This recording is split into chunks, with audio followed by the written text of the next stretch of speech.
that he's talking too much, he's beginning to boast, he's beginning to speak a lot. However, let's take a listen to Pete Hesketh while he was speaking on Trump's resolve to handling insecurity in Nigeria.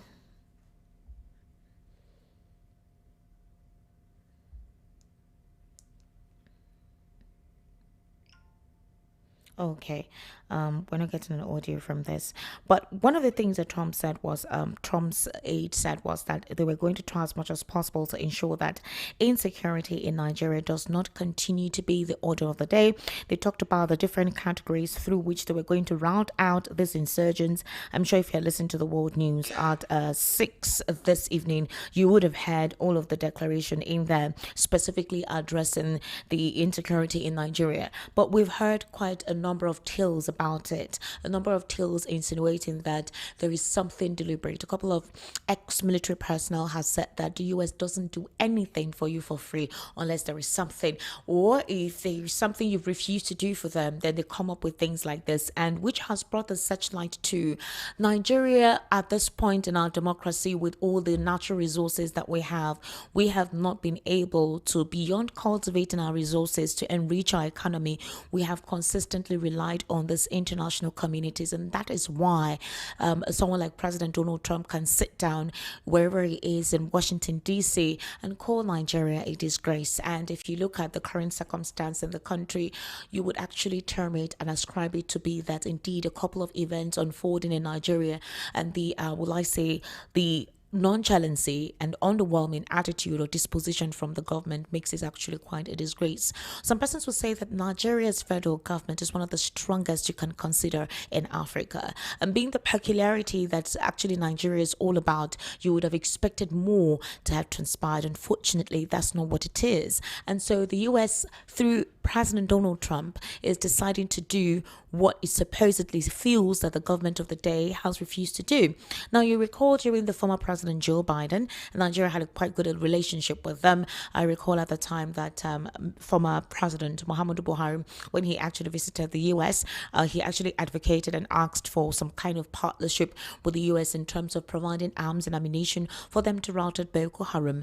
But we did not get any further details of what the US government could do at the time. And I'm sure you listened to the World News at 6, where Barrister Fred Nzako actually said that at some point in time, when the situation became worse, when the US government decided to come help with their military setting up some bases here, they realized that secret information were being leaked to these terrorists. So while some Nigerians are jubilating and excited for President Trump's doing what he's known to do, a couple of persons feel that we shouldn't be too celebratory, we shouldn't be too happy. We should always represent nationhood first before any personal agenda. Others are also insisting that this is not the time to politicize the situation.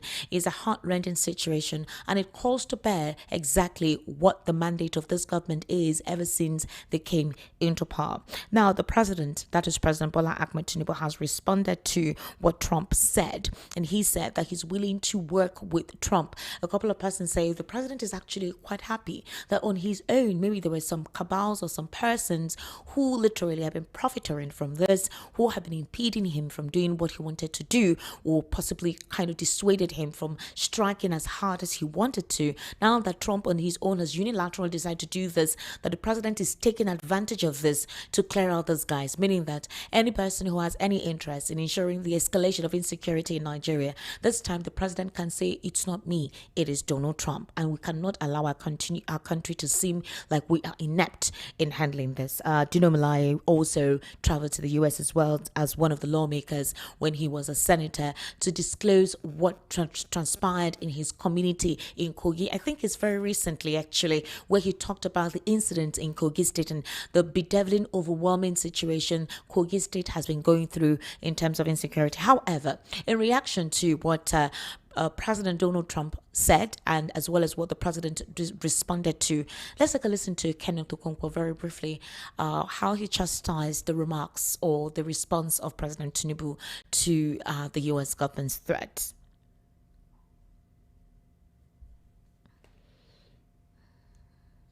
That the government respond. Yeah, I say it is disgraceful and shameful that the government's response is not that there is no killing of Christians. The response is that, no. America, you did not even say it as bad as it is. It's not only Christians that are being killed. Even Muslims are killed. Even traditional believers are killed. Even everybody is killed. What a shame that a country, that a government whose duty is to secure the lives and welfare of people are given as a defense that not only Christians are being killed, but Muslims, everybody is being killed also. What an international admission of failure on the basic duty of government. So when Donald Trump says, and when Americans say Christians are killed, the government has practically admitted it. That is failure. Because no one person is supposed to be killed in a country without account. One person, the death of one person, is 100% loss to the family. You can't have two fathers. When your father is dead, he's dead forever. When your son, at times your only child, is dead forever. The finality of death should make our government and our politicians, our leaders to be ashamed that what they are saying is not that Christians are not being killed. Meaning, they are actually telling Americans, sorry, you're not even saying it as bad as it is. What a shame. So, the most important thing is that we have security problems. All right, that was Kenneth Okonkwo reacting to the president's response to Donald Trump. He considers this quite disgraceful and a shame. Others dispute what Kenneth Okonkwo said.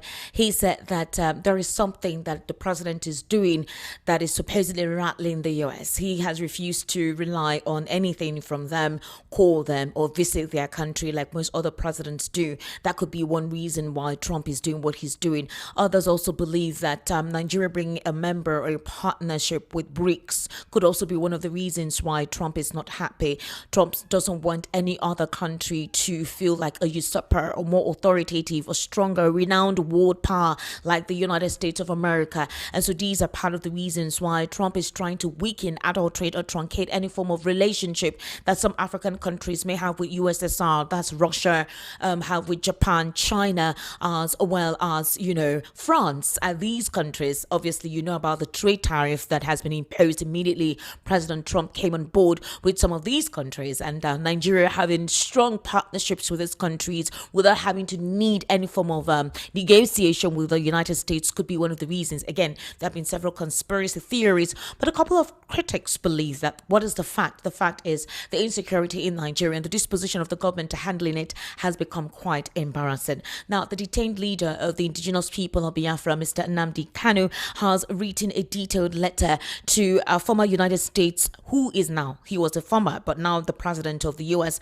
and that's Donald Trump. He praised him for drawing global attention to what he described as a genocide against Christians and Jewish adherents in Nigeria. The letter was dated November 6 and released through his legal counsel, Aloy Ejimako, commending Trump for his recent remarks, suggesting that the US was prepared to intervene militarily or withdraw aid if the Nigerian government fails to curb attacks on Christians. Kanu said Trump's position ignited hope amongst millions who have long felt abandoned, insisting that the former president's commitments were factual, verifiable, and consistent with the daily realities faced by people of Judeo-Christian faith in the country. He stressed that the attacks were not limited to the north, claiming that similar violence had spread to the southeast, south, and parts of the middle belt. He says this genocide is not confined to the north. It has metastasized into the Igbo heartland, where Judeo-Christians are being systematically exterminated under the guise of counter-terrorism. Kanu, who has been in custody since June 2021 following his interception in Kenya, reminded Trump of his ordeal and the legal determinations surrounding his case. He recounted surviving assassination attempts, his extraordinary rendition, and the rulings of both the Nigerian Government of Appeals Appeal and the Kenyan High Court, which declared his transfer to Nigeria illegal. According to him, despite the Court of Appeal judgment of October 13, 2022, which discharged and acquitted him, and the United Nations Working Group opinion declaring his continued detention arbitrary, he remains in solitary confinement. He says, over 1,596 days since my abduction, I am still held in defiance of court orders and international law. Okay. He also alleged that while peaceful protesters and activities face harsh crackdowns, bandits and terrorists have been treated with leniency. He accused security agencies of using unknown gunmen scenarios to justify killings in the southeast, claiming over 2,000 Igbo youth have been killed, all right, during so-called counter-terrorism operations in recent years. He cited specific incidents, including the 2016 Impo killings and the 2017 Port Harcourt pro-Trump rally, where IPOB members were shot. Kanu told the former U.S. president that he possesses documentary evidence of what he called state-backed atrocities. He's urging Trump to push for an international inquiry into alleged atrocities against Christians and Jews in Nigeria and to initiate congressional hearings based on Nigeria's refusal to obey court decisions. He also called for targeted sanctions under the U.S. Magnitsky Act on top Nigerian security officials and renewed the demand for an internationally supervised referendum on self-determination for the Igbo people. So, in other words, with this letter released to Trump, there are talks that this is a plea to Donald Trump to see how he can intercede on the release of Nnamdi Kanu. So we're going to be looking at what is the legal perspective to this and what is the possibility of this working out.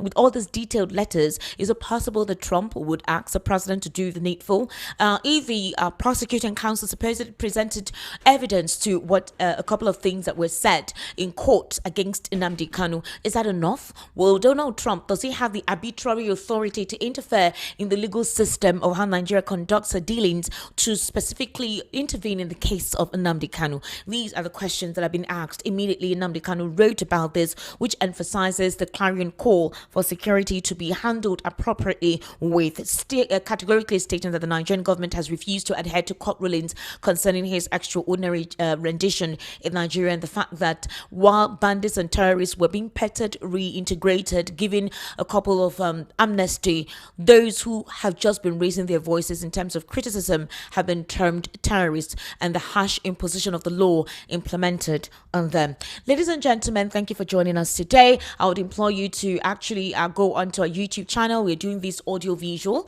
All right, type VOP 903 on the search bar, and after you do that, you'll see us streaming live, or me streaming live. I would like to call Barrister Darlington Agumo via the phone. He's not here with us right now in the studio. He's an analyst today. So we'll take a very little break, and then when we return, we'll obviously be on the phone with Barrister Darlington Agumo as well, for him to give us his perspective on some of the topical issues. We'll be looking into what Soyinka said about Sunday Igboho and the federal government, asking the federal government to make sure they stop ascribing him as a terrorist or a person, a wanted person, that Sunday Igboho was fighting for the unification of his region and for the freedom of his region by Fulani terrorists. We'll take a very short break. I'll be right back.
already we have Barrister Darlington Agumo joining us via the telephone. He's going to pay a penalty for not being live here in the studio. I am suing him categorically to court. I'm also inviting the police to make sure that he's found wherever it is he disappeared to. Then after we sue him to court, I will personally fine you, Barrister Darlington Agumo. Why are you absent in our studio today? What happened? Have you been extraordinarily rendition, Barrister Darlington Agumo? Oh my God! You have forgotten, Abby. You have forgotten that I am under immunity. Oh, really? Okay, I see. I'm revoking that immunity after today. I'm personally revoking it. Oh my God! Barrister Darlington, how are you? I'm okay, my dear. Welcome, sir. It doesn't feel the same that you're not live here, but we'll make do with your voice. After the show, then I'm going to find you, and you make sure that you do what you're supposed to do in regards to that. Don't worry. By the time you hear the details, you will apologize to me first. I will? Oh my God, I hope it's not that bad. All right. So you spoke too soon. I spoke to... Okay. All right. Barrister Darlington, Okay. let's look at the situation where there's been a categorical breakdown of how what you call the supposed infusion of the US on Nigeria concerning how they intend to deal with certain things, or the certain Nigeria as a country of particular concern. That's one. Two, the breakdown of how they intend to go about their invasion on these enclaves. And the federal government has tried to assure Nigerians not to panic. The president has also vowed to crush terrorism and engage world leaders. Okay. They're also demolishing some enclaves already on their own. And you know that US lawmakers are urging for sanctions on Miyetti Allah and the Miyetti Allah Kotowhori and others over their alleged religious violations. They're already calling them out. And meanwhile, the US has decided to draft a military airstrike over Trump's threat. Now, when Trump made his statement he made at the time, you know, we were expecting that the Nigerian government will gear up, and they're already doing that with the change of all the security apparatus, and chief of Air Force and chief of Air Staff, you know, chief of Army Staff, all of them have been changed. The only person amongst that hierarchy that was still retained was the defense, I think chief of defense thereabout, and the IGP, the Inspector General of Police. So there was a report that was published by the US Africa Command presenting multiple operational options to the Department of War by responding to a request from the Secretary, Pete Hegseth, to develop plans aligned with Trump's directive. Now, military officials who are familiar with the deliberations disclosed that the proposals were in different categories. There is heavy, medium, and light. They outline varying levels of engagement. Now, under the heavy option, Washington would deploy an aircraft carrier strike group to the Gulf of Guinea, supported by fighter jets or long-range bombers to hit militant targets deep inside northern Nigeria. Meanwhile, the medium option proposes the use of MQ-9 Reaper and MQ-1 Predator drones for targeted strikes on insurgent camps, convoys, and vehicles. The drones would operate with U.S. intelligence support to ensure precise and timely attacks. While for the light option, on the other hand, it will focus on intelligence sharing, logistics support, joint operations with the Nigerian forces against Boko Haram and other Islamist groups accused of mass killings, abductions, and church attacks. But top Pentagon officials reportedly conceded that limited strikes or drone operations are unlikely to end Nigeria's prolonged insurgency unless the US launches a full-scale campaign similar to those in Iraq or Afghanistan, an approach no one in Washington is currently advocating. They're saying that is a complete infringement on a sovereign nation, despite that nation telling you that they intend to collaborate with you, they intend to work with you. So coming on full on, all right, with that kind of attack, it doesn't indicate that you are respecting the sovereignty of the nation. So in that regard, can you tell me what your expressions would be regarding this? In the first place, Esther. Yes. Let it be on record that America owns the sky. Their satellites cover the entire world. Wherever you are, their satellite will pick you. That is certain. Anybody should go and watch their film, 24-hour series, and see what Jack Bauer did there. So, the capacity and capability of America over this is not in doubt. Let nobody be deceived. Whenever they are going for any operation like this, either foreign or wherever, they draw a battle plan. And as I'm talking to you now, that battle plan is almost ready. Esther is almost ready for Donald Trump to wake up by 11:13 p.m. and tweet about Nigeria and insecurity. He's not joking. He cannot be joking. 11 p.m. in the night, when he was supposed to be sleeping, this man woke up with anger and told that it will not happen. He repeated it that it will not happen. That means it's a done deal. Esther, what I expected the Nigerian government to do, if they have the boss, they should have flooded American Congress. In fact, they should have flooded America by now. They have drafted persons to go to their parliament. They already have drafted persons. Look, I said before now, they are going there now, may not stop Donald Trump. Before now, you make after spending time and energy to draw battle plan, then you now go and stop them. Can you stop Donald Trump? The best time to have stopped Donald Trump was last year. Last year. When did Donald become president? That is when they should have taken care of this matter. What do you mean by last year? Just hold on. I want to understand. What do you mean by last year? When was Donald Trump? That is the time to have stopped what brought about this situation we are now. If they are taking care of this last year, when these guys were at their heights, killing everybody, behaving as if they own Nigeria. Do you think Donald Trump has said that right? No, but since scarcity now, this has continued to escalate. And the man said that no, that they cannot sit by and watch this thing. That's the truth. The man that is doing this thing, or the people that are doing it, they have a particular motive. And if we don't stop them, they will overwhelm the protester. And it will not become Barrister Darlington, hold on.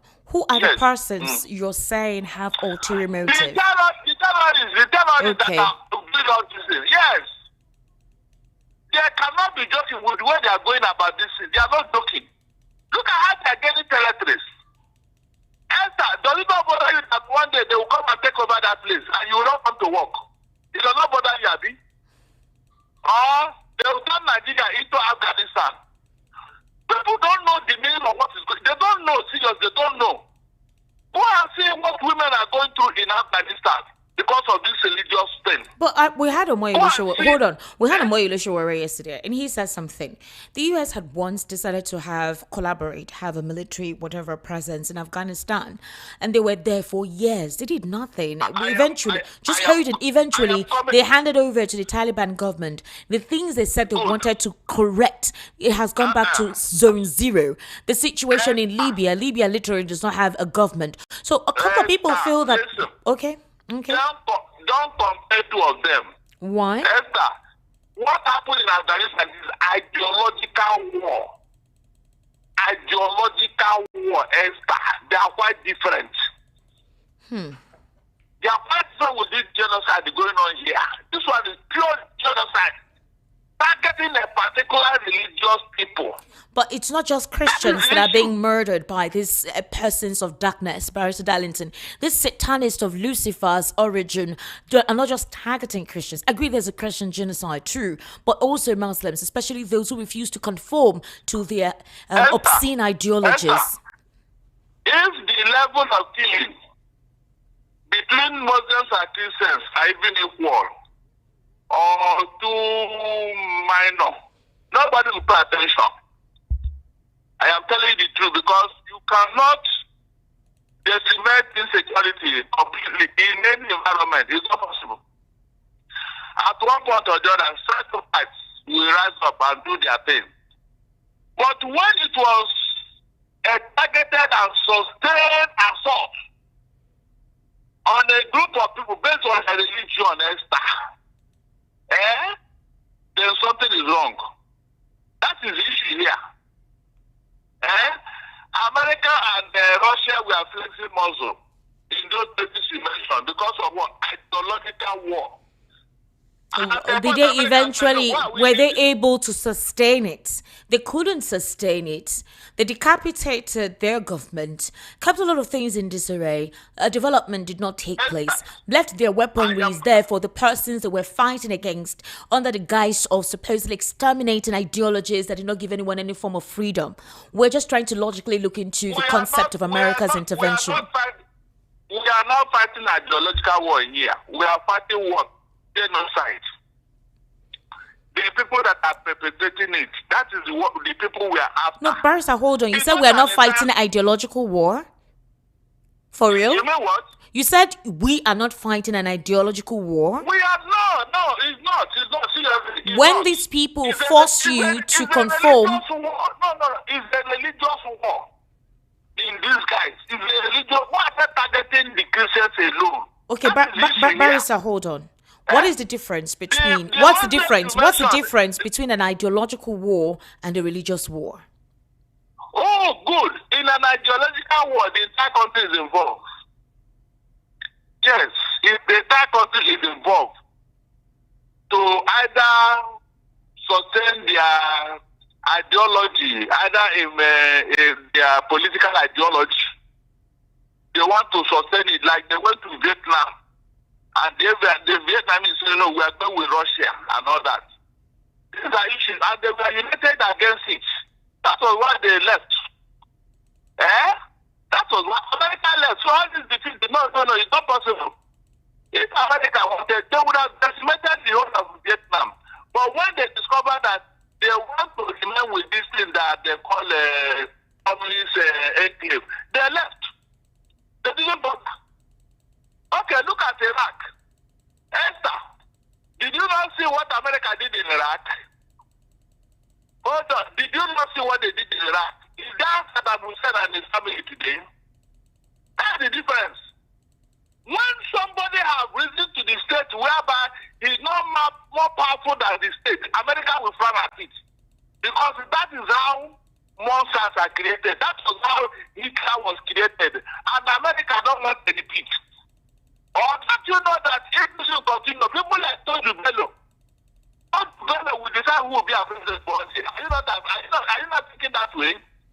Toju Bello, that the government is now worshipping, and decide who will be president in Nigeria or who will be governor in his territory. These are things that we are talking about. If it was an intellectual, the whole country will be involved. Oh, we don't want this, your political ideology. We want to do this, The whole country will be united against it. That's it. But targeted and sustained criminality. And the government is not doing anything. What does that tell you? So, let nobody be mistaken about it. The Christians are bearing the brunt. The evidence is there. One man has spoke yesterday. You heard what he said. Yes, obviously. Yes, I did. He called it. They know. We have tons of examples to tell you that this is where these people are going. Have you asked yourself why they're spreading all over Nigeria? What is that reason that will make them to go? The whole Nigeria has encircled Esther. It does not bother you, Abi. You are waiting until the day they will announce it and start the killing. They will not know that, yes, so we have entered one chance. That is the issue here. So the earlier you stop it, the better. In fact, if they don't stop it now, and this will now escalate beyond this position it is, they will now declare Nigeria as Islamic State. And that is where the ideological war will now come in. Barrister, can you remember the genesis of this whole thing? I don't know if you can remember the genesis of this whole thing. I can, Esther. You recall Bishop Anagbe from Makurdi. He went to the UK in March along with an accomplice. He was the one who gave the details of what has been going on. Trump, along with his aides, have told us that they have data pictures, videos, verifiable documentation of what they turned Nigeria as. And a couple of senators as well have actually cried out about the onslaught of these individuals. Very recently, Dino Malai traveled, and he, speaking on behalf of his community, Kogi State, and the terrorist activities taking place, and how he feels his state is going through an existential crisis, and how he feels the government of the day has not really done enough in handling it. But if you go on social media, Facebook, Twitter, there's this agenda, this propaganda of certain elements not wanting to face the truth, but make it a tribalistic thing. The question is why? The person who called out this thing is from Makodi. The other person who actually called out Donald Trump is Bishop Bishop Dachomo, who is in Plateau State. Now, Reverend Anagwe said they've been receiving death threats from several persons and organizations, saying they were the ones who brought this attention to Nigeria.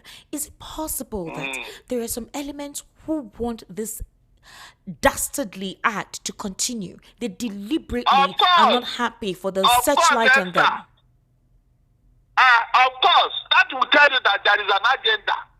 In reality, there is an agenda, but most Nigerians and most Christians are not even aware.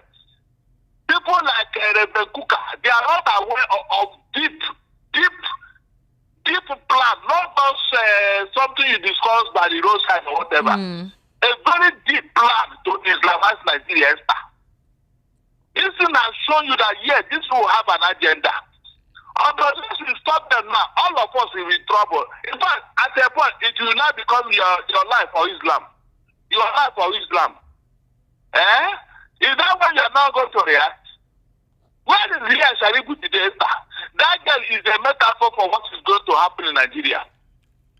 That girl, in fact, in other Muslim environment, that girl would have caused war. You can't do that. Imagine if a Shia lady was kidnapped by a Sunni Muslim fundamentalist. With the Shias on their hands, they will see it as an affront, as an insult, and they will go to war. They will go to war. Seriously. All right. They will go to war. Now, Barrister, I remember asking you this question as to why you differentiated that what happened in Libya is different from what is going on in Nigeria. You said the Libyan and Afghanistan situation is an ideological war.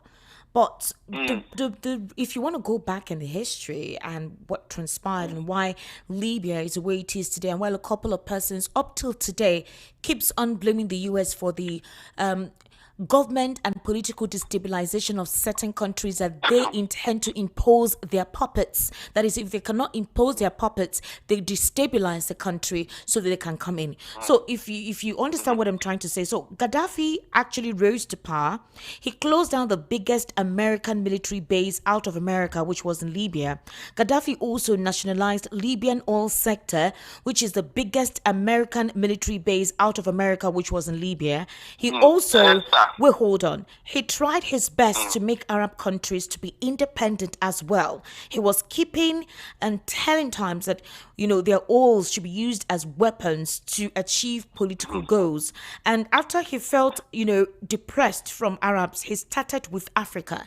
He asked them to build African Union. He also started to make golden diners or dinners, and he said the oil needs to be sold in golden currency rather than dollars. He helped what you would call revolutionaries in the world, which obviously were part of those who supported Nelson Mandela. They said the US wasn't happy with what Gaddafi's ideas were, and they saw that if Gaddafi did that, he would literally isolate and liberate Africa from relying or depending on US aids, US intervention, being the fact that most African countries have good natural resources. And that was how they started with the war, Islamic terrorist agenda with Libya before they killed him. Do you think that the background story to this is what a couple of persons are applying to US's supposed take on military intervention in Nigeria? Esther, the true story is that most of these tyrants who call themselves leaders of the third world, whenever they have little power, they abuse it. But So you are talking of Gaddafi, talk of Saddam Hussein. Yes. When they look at Israel, number 4 most powerful nation in the whole world. Do they threaten their neighbors in this manner? Until you touch them, they will not touch you. You know that. With all the power they have, but this Arab nation, whenever they have little power, the way they go about it, you will not even sleep if you are their neighbor. So you think that the U.S. was trying to curtail their excesses? Is that what you're saying? Is that what? The U.S. was trying to curtail their excesses, and that was why they intervened? I'm coming. What was there to have an ideology of Africa liberating, Africa uniting to support themselves? I am coming. Listen. Okay. Was it not a Libyan that bombed Pan Am airline? Was it not a Libyan? That Gaddafi had to pay a heavy price. The man who did that, they took him to, I think, America, and they imprisoned him. When he was almost died, they returned him back to Libya, and he died. That is one. Then two, Libya was trying to create something that is unheard of in the history of leadership. And America cannot sit back and watch it. After all, it is their own interest that Africans are okay, so that they will not be flooding UK and US looking for support. It's their own interest. They cannot dissolve you if you have not gone overboard with your so-called power. Are you telling me that if Gaddafi was doing right and all that with all he did in Libya, why would Obama be interested in him? For what? No, for what? Look, Esther, let us not be deceived. If any other Arab nation has 1/4 of the power America have, you and I will not be here today. Esther, you and I will not be here today. Quote me. Why have America not tried to Islamize other nations with their power? Esther, tell me why. Islamize? Is America an Islamic country? No, Christianize other nations or Arab nations. Why haven't America said that you Arab nations, as well as look, if you don't become Christian country, we are going to deal with you. But every time these Arab nations have little power, the first thing is they will be looking for Islamization. They will be looking for somebody to conscript. They will be looking for women to suppress. Do you see such a thing in America? Because I'm trying to let you know that blaming America is wrong. If not for that country, oh my God, you don't know where Nigeria would have been in the next 10 years. By that time, there will be no Nigeria with what these people are doing. Esther, there will be no Nigeria. They will even destroy the person that will take over from Tinubu so that their evil plan will continue. Or you don't know, Abi? You don't know. America had to step in to support this Esther. I don't know why they don't let them.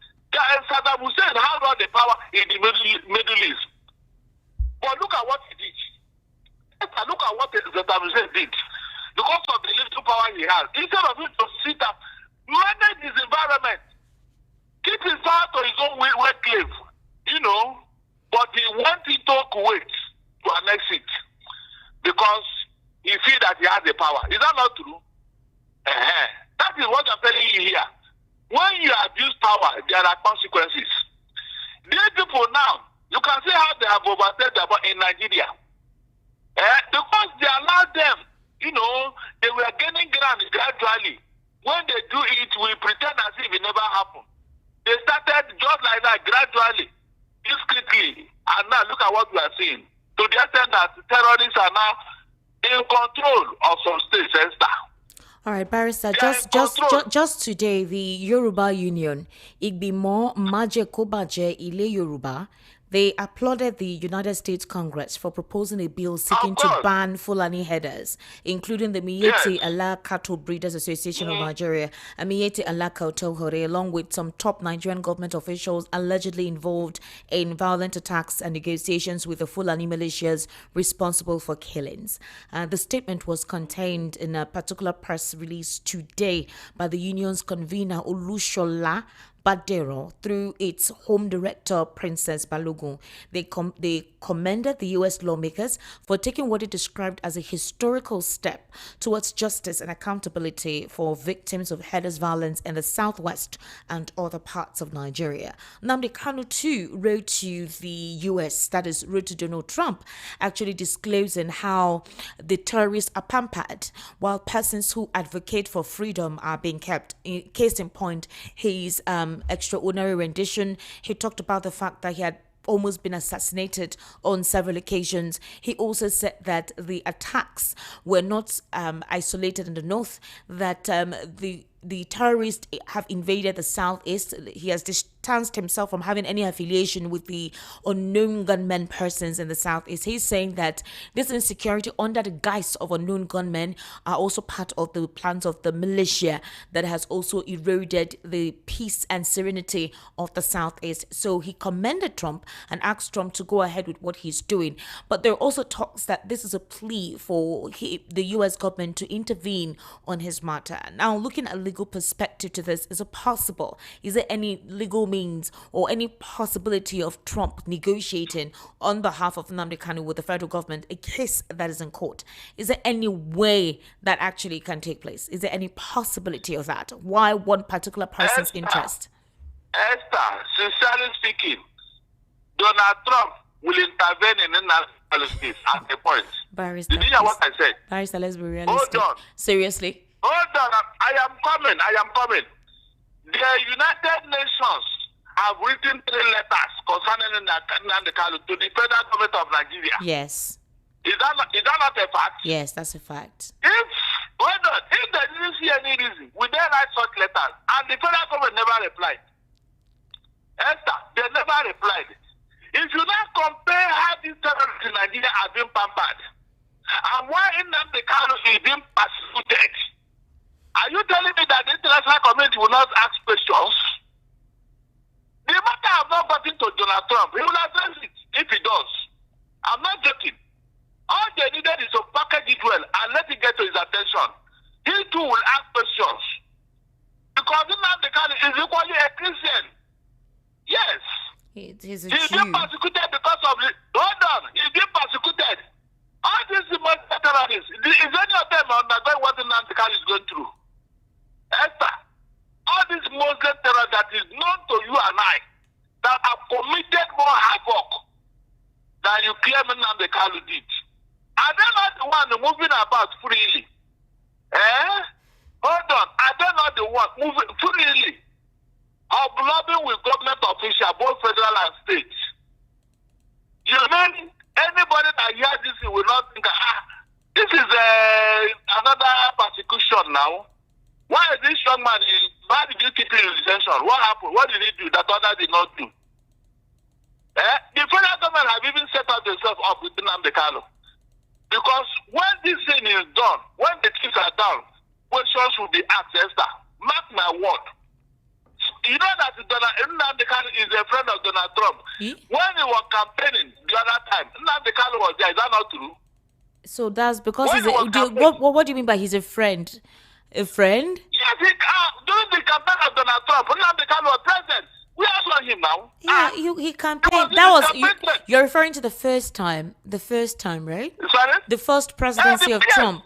Yeah, the first time, yes. But just like many other supporters, it doesn't mean that he had any close affiliation with Trump.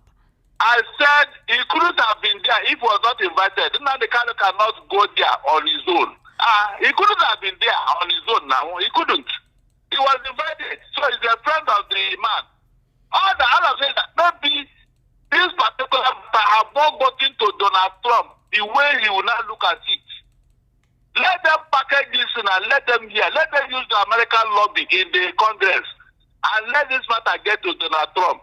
In fact, it will even anger him the more if he see what this guy has gone through. And then compare it with these other terrorists. He will ask questions. Nnamdi Kanu specifically said history will judge us by what we do when genocide attacks. You have the power to stop a second Rwanda in Africa. One tweet, one sanction, one inquiry could save millions. And then he ended the letter by affirming IPOP's commitment to non-violence and expressing confidence that international action could help resolve what he described as a growing humanitarian crisis. Do you think this letter he has written would further implicate him more with the FG? I think the last time you said the protest was something that... Why will he implicate him? What did he say that will implicate him? Esther, nothing will implicate him. As I'm talking to you now, the federal government of Nigeria is G3. Esther, they cannot sleep now with their two eyes closed. They are G3. The president said he is not in a panicky mode, and he assured Nigerians to not panic, that they have everything under control. They vow to crush terrorists. Leave that thing. You could not control Toby Bello. It's America you want to control, Abi. Esther, Toby Bello, under your nose here, you cannot tempt him. It's America, Donald Trump. You want to tempt, Abi? Look, it's Turuji Bello. It's not Toji. Turuji Bello. Whichever, Turuji or Toju or Turuji Bello. Whichever way, he's a Bello from Niger. Why should that man be operating in Nigeria up to now? Have you asked yourself about that question? Look, when you have lost your right and your authority to terrorists, you don't need to be told. Everybody will see it. That these terrorists have overwhelmed you. You don't even have the guts to mention their name or call them out. You can't. When Donald Trump was talking, he was mentioning Nigeria, he was mentioning names, he was calling out names. Yeah, he was actually. He was. I just said the federal government of Nigeria call out these people for one day, Esther. No, tell me one time Tinubu made statement about it and call out the people that are involved. Mention one time that he was making the reference to terrorism and killings and he called out the people involved. He's afraid of them, Esther. The president of Nigeria told you here, I've said it in that street, that the man is afraid of them. In fact, it is very obvious, very clear. But why would you think so? Why do you think he's afraid? A couple of persons feel that the president is actually grateful for this because there were certain elements who did not want him to decisively do what he needed to do. That is, there was a political embargo. But now that the US has decided to unilaterally say, you know what, your nonchalance towards addressing this is giving validation to the claims that your government is supporting the extermination of certain persons because of their faith. The president actually is happy with this. Now, with the change in leadership in the military arm, nobody can start tribalizing or having to give it a regional concept of thinking. The Hausas or the Hausa Fulanis cannot say the president put his people, why did he change certain persons immediately? Nobody will start ethnicizing anything. And now the president can do what he needs to do regardless of whose ox is God. So do you think that this is a push, that all those elements that would be afraid, and they cannot tag it to be that Tinubu is the one killing their brothers, like, Sheikh Gumi had alleged at one point? Even if Tinubu change his military chief and put all the Yorubas there or all Igbos there, nothing will happen, Esther. Why? There will be no result because the political will is not there, Esther. That's the first thing. Esther, I've told you here that, look, if Tinubu wanted Donald Trump to slow down, by now, you and I would have seen action in Benue and Plateau. The IGP distract the people that are in Benue villages and let the people go back to their homes. Simple. That is the first order I was setting. I said it here several times. As long as there is IDP in Benue, IDP camp in Benue and Plateau, nothing has been done and nothing will be done. These people have to go back to their villages, to their ancestral home. Before people can tell me that yes, he has done something. He doesn't have the balls to do it, Esther. Forget it. When he traveled to Benue, I heard from the authorities, and not evidence for him to react. But did he react? Esther, did he react? The answer is no. So there is a covenant between them and these people. That look, when he told you you control where Buhari stood, what do you think he was saying, telling you? And what was Buhari's agenda? Throughout his 8 years in office, what was his agenda, Esther? Was he not the one that brought about this is? Eh? And so he told you and I that he will continue for where he stopped. And nobody paid attention to that statement. And he's acting it out. He's only just, let me just manage and finish my 8 years in office and go away. I'll become Nigerian president. He will not leave the problem behind, Abi. Esther, he will not leave the problem behind. The main part that this guy get bolder, which is the presidency, tells you that they have seen President Tinubu finish. They have seen that he doesn't have the power to confront them. They have seen it. And Tubeno is still in Nigeria, Esther. Living in Niger state. Eh? Nobody has told him, oh yeah, Mr. Man, we are giving you 12 hours, go back to Niger. Esther, nobody. He's still there. What does that tell you? Hold on, what does that tell you? A terrorist. Eh? And nobody has given order. This man must leave today. Like we told the Ghana must go. And they started going back to Ghana.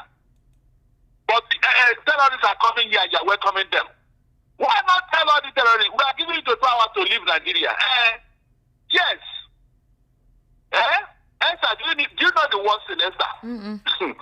When Sheikh Gumi was talking about amnesty for bandits and giving them what they want, these people are not even Nigeria, so I hope you know.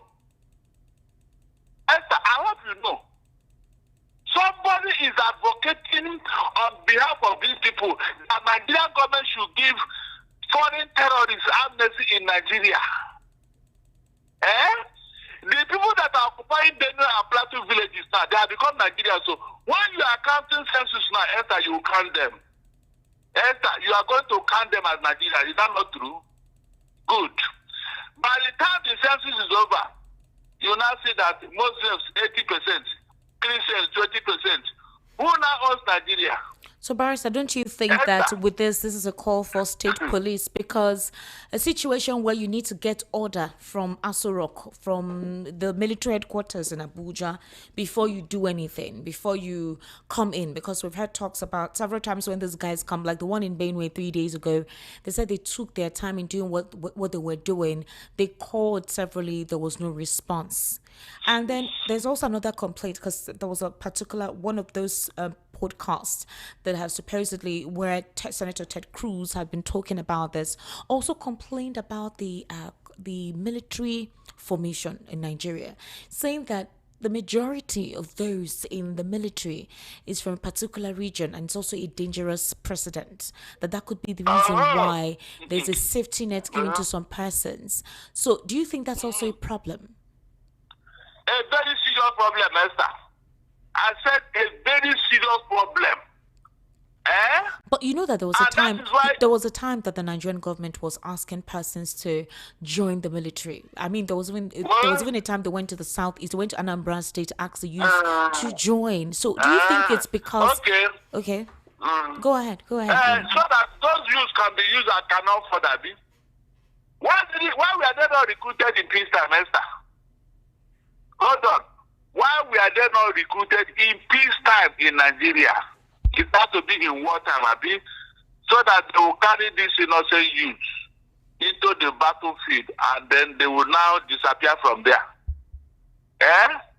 No, tell me. Or didn't you see what they were trying to do? These targeted killings in the southeast, what does that tell you? If not that we did what we did and attracted the attention of Amnesty International and the thing stopped, do you think they wanted to stop? Do you think it has stopped? When Buhari told us that we're not in a circle, what do you think was you have not sat down to imagine the level of hatred the Buhari had for the Southeast. The level of hatred was so much. It's as if we took something from him. Very, very, very, very vindictive. Everything happened with him just because we refuse to worship him. Is there any other thing we did? Is there any other thing we did wrong that we refuse to worship Buhari? That was why he hated us. Pathological hatred. All but right. when God said, touch not my anointed, I do my prophet no harm, he didn't hear that. He didn't hear that. Abi? All right, Barrister Darlington, Look, we'll take a very... whatever you are doing against an innocent people of God, God will fight for them. Go and check from time immemorial. It has never changed. Whenever you are targeting people because of their conviction, because of their religion, because of their diligence, oh my God, and they cry unto God, enter, God will rise up. All right, Barrister Darlington, we're going to take a very short break, and then when we return, we'll discuss a little bit more and then open the phone lines. Ladies and gentlemen, you're currently listening to the Evening Rush right here on Voice of the People 90.3 FM. My analyst this evening is Barrister Darlington Agumwa. He's joining us via the telephone to give us his perspective and logical breakdown of the issues of import we're discussing this evening. We'll take a very short break, and then when we return, the program continues. You kind of stay with us.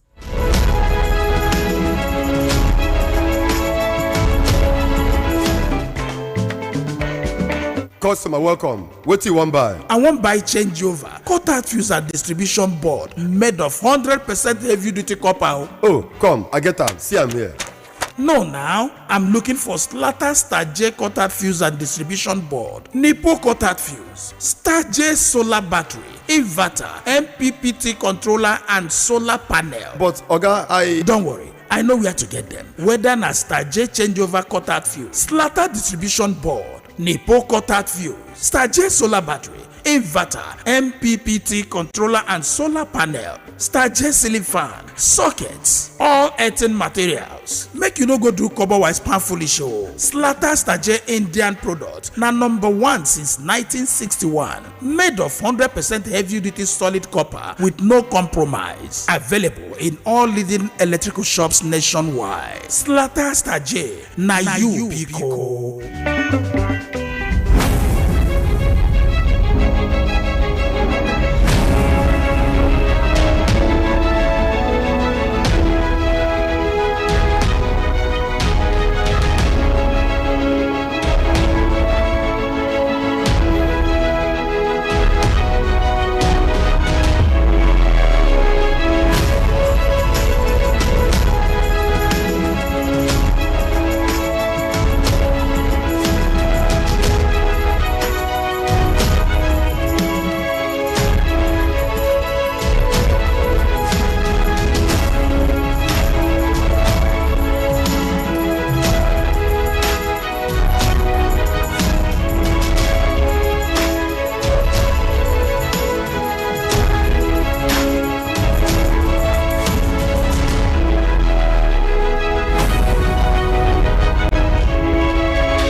All right, welcome back. You're still listening to the Evening Rush right here on Voice of the People 90.3 FM. Barrister Darlington Agumwa, we're discussing about this.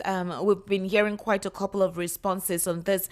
Kenneth Okonkwo is of the note that the president's response to the situation is not palatable. You know, he doesn't consider it firm enough or strong enough. But let's look at a couple of situations that have arisen from this, because right now all the conversation has been surrounding this particular situation with the US is basically what has occupied all fronts. If we consider its implication with Nigeria's unity, supposedly, would you say that this is a time that Nigeria should come together as one and harmonize, and for the first time, regardless of political, religious, and what you call ethnic sentiments, that this is a time we should resonate Nigeria as one? No, not coming together. No. What do you mean by that, Barrister? What do you mean by that statement? No, Christians should come together and tell America to go back or what? No, not come together, not ask America to go back per se, but whatever conspiracy theory that is worsening the current quagmire Nigerians are going through should be put aside, and everyone, regardless of their political, religious, and ethnic affiliations, come together and say, what, government, we would support you if we see you actively doing what you're supposed to do, actively responsive. That's the question I'm asking you.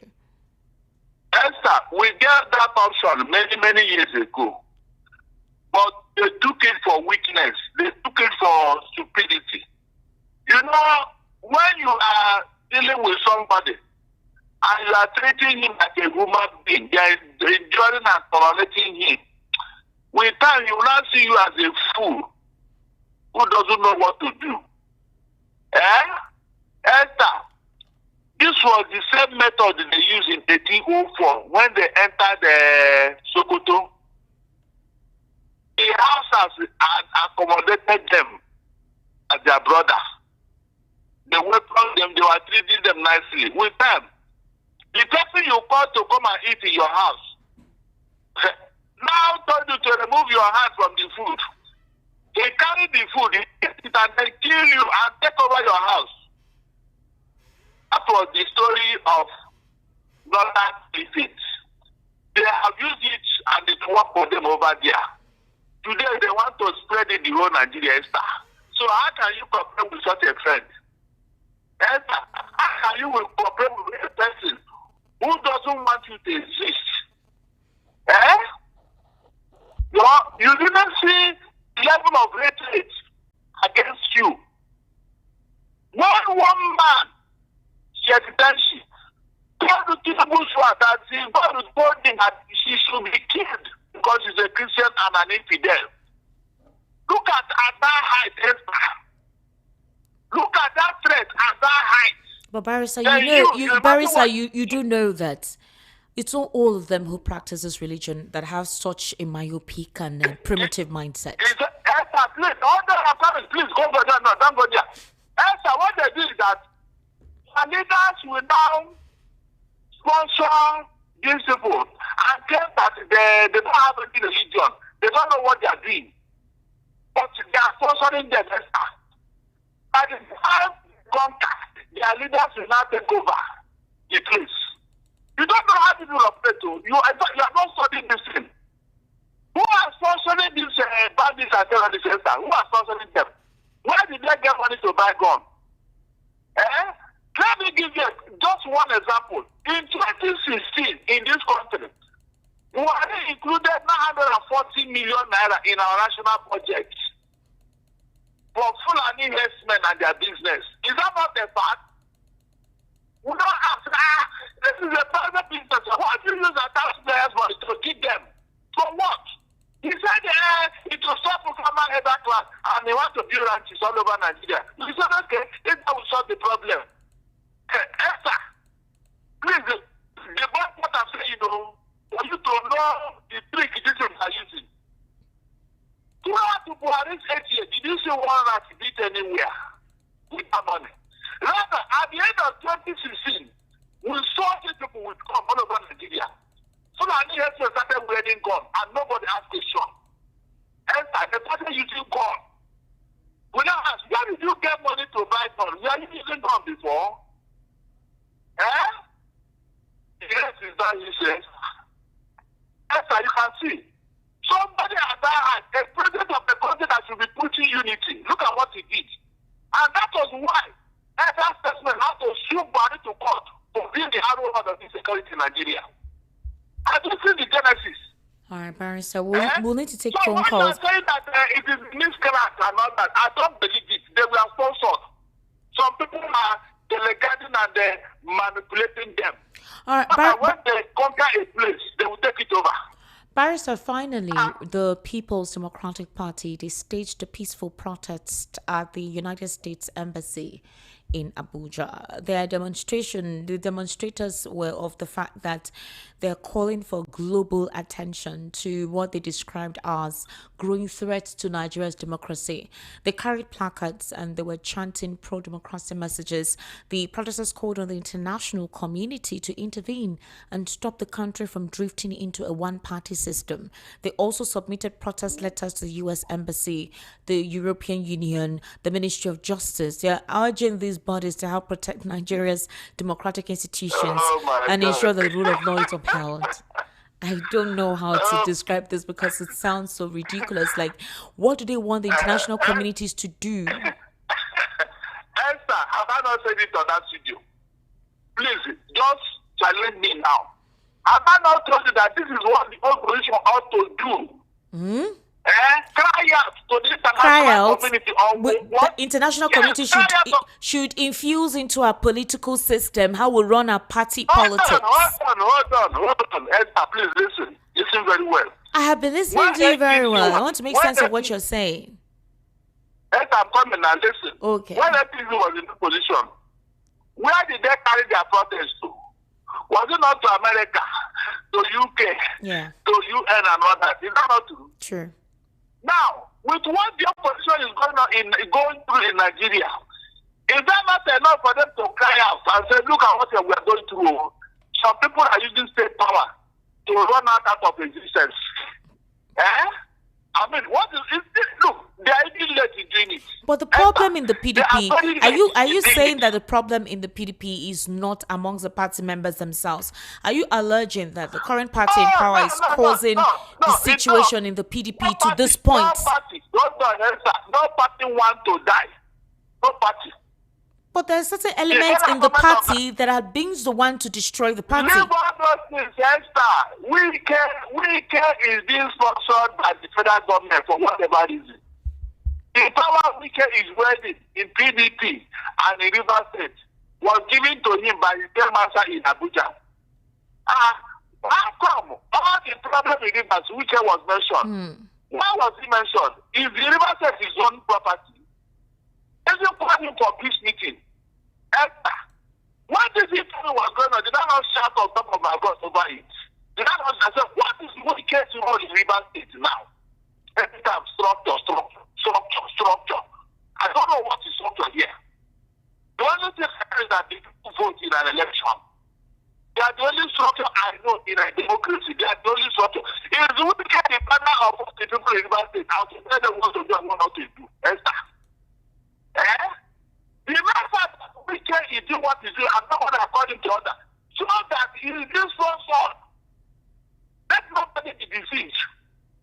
All the things he did in River State and had his way. On what ground was he doing it? Tell me. He made sure that all the party leaders, the family fathers of the PDP, leave the party for him. And now he's proud and making us all over the place. These are things that the opposition should raise up and say, no, this is not true. It's not the fault of the opposition. No party wants to die. No party. Except to somebody have come in and they made them impotent. Whenever they want to hold the meeting, I don't see what happens. Tell me the truth. Don't you see what happens? Whenever they want to hold a meeting anywhere, what happens? The police and dog will come there and scatter all of them. Who was sponsoring them? Who was sponsoring them, Esther? Can you sponsor us against yourself in a party in a meeting you want to hold? For your own good. You now sponsor us to come and scatter the meeting. And no arrest was made. Look, the opposition should suspend it. I think Donald Trump has his hands full in Nigeria. I'm telling you, from this thing we are looking at, it may snowball into this thing that somebody wants to become a one-party state in Nigeria. And in fact, that one will anger America more. They don't want another Vladimir Putin in Nigeria. They wouldn't want it at all. That one will anger him the more. All right, Barrister Darlington, let's take a few calls. I would call you back to do a final conclusion on the conversations we had today. Thank you so much. No No problem. All right, let's take your reaction, ladies and gentlemen. The number to call is 08036929933. 08036929933. Okay, that's the number. And then the WhatsApp message number, that is where you can send your messages to on WhatsApp, is 081717563338. 081717563338. That is a WhatsApp number, okay? 08036929933. 08036929933. All right, let's get your reaction.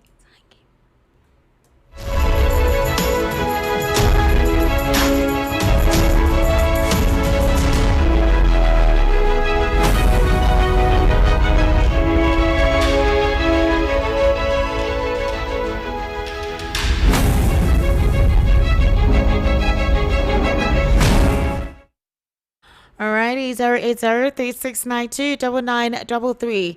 Hello, good evening. How are you? Hello, 08036929933. The WhatsApp number is 081717563338. Hello, good evening. How are you? Good evening, Good evening, and sir. How are good evening you? to Barrister Dalit. Good evening to you. You see, this issue of America coming to Nigeria and the Nigerian government,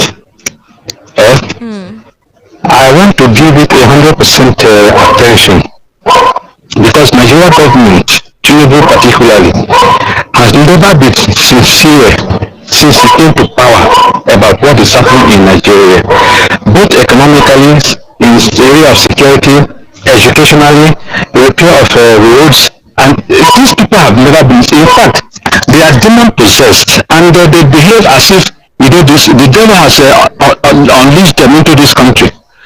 Tuji Bello is operating in Nigeria. What have they done to him? Have they been able to arrest him? They have never been able to. Are they going to fight America? All these people whining their mouths, FFK, what is his name, and Keyamo, and all these people pushing Tinubu to do the wrong thing. I wish America will come and teach them the hard lesson so that they will leave Nigeria alone. Nigeria does not belong to Tinubu or does not belong to Fulani herdsmen. Take the Bible take the Quran from the desert to the sea. It's what they are practicing. They want to take the Quran from the desert to the sea. And the only way they can do that is to kill as much people as they can. You see, so it is very good if Donald Trump, in fact, I'm very angry with him because he shouldn't have even announced it. He should have just come suddenly and do this thing, and then, yes, that would have been the best thing to have done. Do it, surprise them, so that they sit up, because all these things they are saying now, trying to say, coming to which oil? When have we ever enjoyed oil in Nigeria?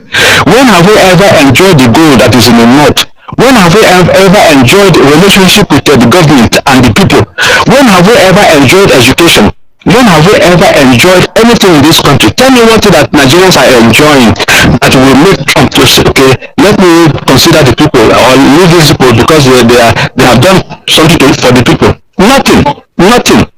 Only trouble, problem, wahala.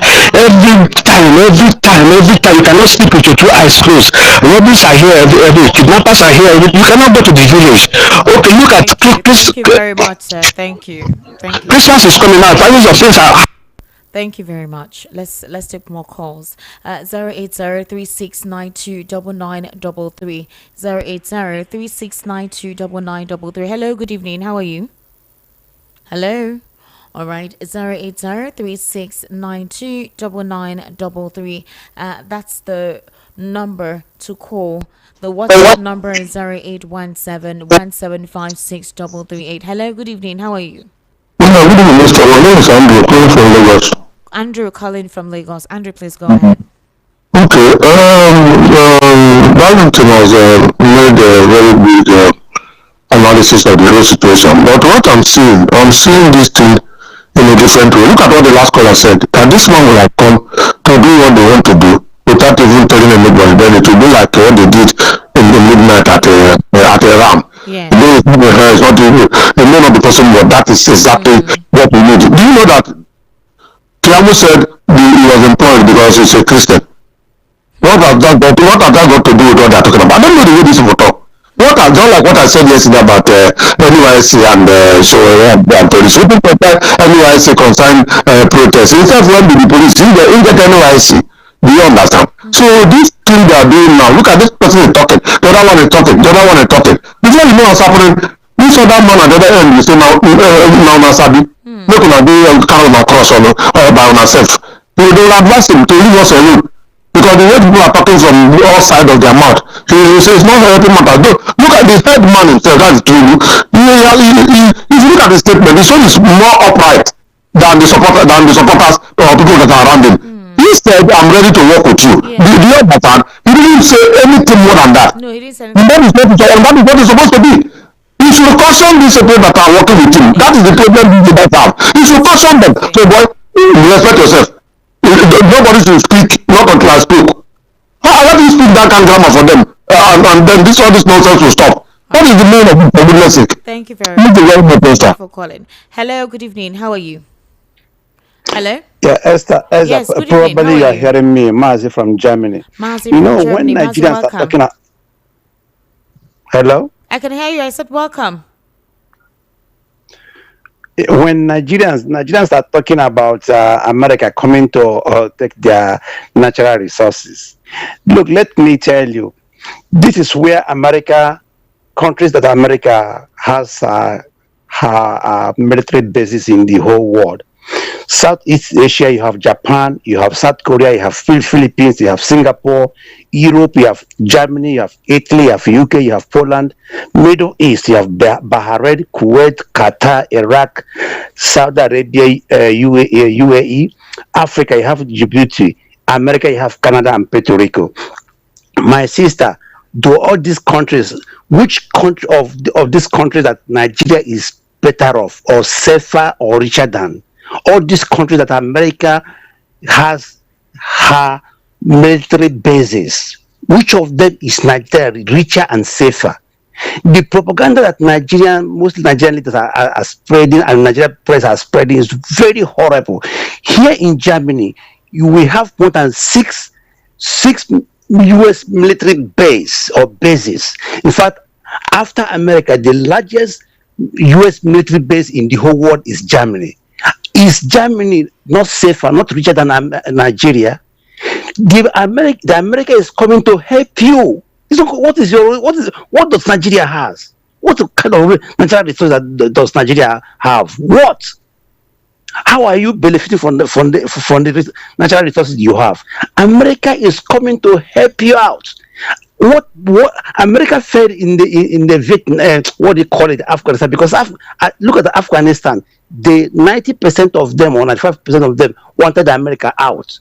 But Nigeria, you see that Nigeria is divided. In fact, the majority of Nigerians want America to come and save them. So that is comparing Nigeria and Afghanistan is very, very horrible. Or comparing Nigeria and Libya. Libya had a problem. Libya was a very divided country, you know. So there's no comparison between the Afghanistan, Nigeria, and Libya and Nigeria. Let me tell you, my sister, without America today, Iran would have occupied Saudi Arabia today. Without American power, Iraq would have been occupying Kuwait today. America is the only power that can stop any nonsense, any genocide anywhere in the world as we speak. Anybody who is against America coming to help Nigeria stop this genocide is accomplice to that genocide. Thank you. All right, thank you very much for calling. Okay, thank you so much. 080. You see how he ended it? Thank you. Just ended his thought. Please let's do that as well. 080-3692-9933. 080-3692-9933. Hello, good evening. Hello, good evening. Yes, good evening, sir. Welcome. How are you? I'm very fine. Are you? I'm fine, sir. Welcome. What's your name? Okay, I am Okoye. Okoye. Calling from where? Alan. Alan. Ikeja. Yeah, occasion. All right, please go ahead, Okoli. Okay, thank you. Let me respond to the coming of the US. To me, is one of the most welcome developments as much as Nigeria is concerned, because the government has failed. Because apart from Nigeria, there is no other country in the world that people are being killed that are not under war situations. And that this killing has persisted over time is very strong indication that there is a total unseriousness as to the value of life in Nigeria. Now, the change of the military officers, to me, it does not seem to like having any value, because the willpower, the political willpower that will command these people to do the necessity is lost. And that is the reason why I do not see anything good about the changing. Thank you. Thank you. Thank you very much. Okay, thank you so much for your contribution. Hello, good evening. How are you? Hello. Yes, hello. I hope you're okay. You're Good satisfied evening. now. Good evening. How are you? Welcome. What's your name? Good evening. My name is John. My name is John Amodu. John Amode. So you complain that the line is always I want to busy. appreciate your good work, Thank you. because every evening I normally listen to your studio, and immediately you close your program, I will close everything and sleep off, because Oh. it's just like a nightmare thing for me. Oh wow. Okay. Thank I you. really appreciate the good work that people are doing, Thank you very much. because if you look at concerning what is happening right now, in the country, it's so disheartening, because a lot of difficulties and challenges are going on, and other countries like US want to raise a helping hand, and now our countries are using religious and some other means to say he is not accepted. But as for me, that is not a good one. That is not a good one. We have to accept the US to come and assist us, because the level of insecurity is becoming so high, very, very so high. The other time, just last month, I traveled home in Benue, between Benue and Kogi State. The shocking aspect is that when we are coming, that my brother was even carrying me on bike. Wow. We saw many Fulani herdsmen with their cows, and they are with guns. My brother is telling me I should not even talk. So moving in our own state, we cannot even talk. We have to pass and go away. But if you see a small hunter, an ordinary hunter that's with a gun, going to kill animals in the bush, the police will apprehend them. So the level of challenges in the country is too high. We need the hand of helping hand from outside the country, because from what is happening, our leaders are not having the interest of the poor masses at heart. Rather, what they are doing is to enrich themselves, even at the detriment of human life in the country. That is so disheartening. And God will help us. Thank you for your good work. God bless you. Thank you. And very God bless much. Barrister Darlington also. Thank you. I appreciate you very well. Thank you. All right.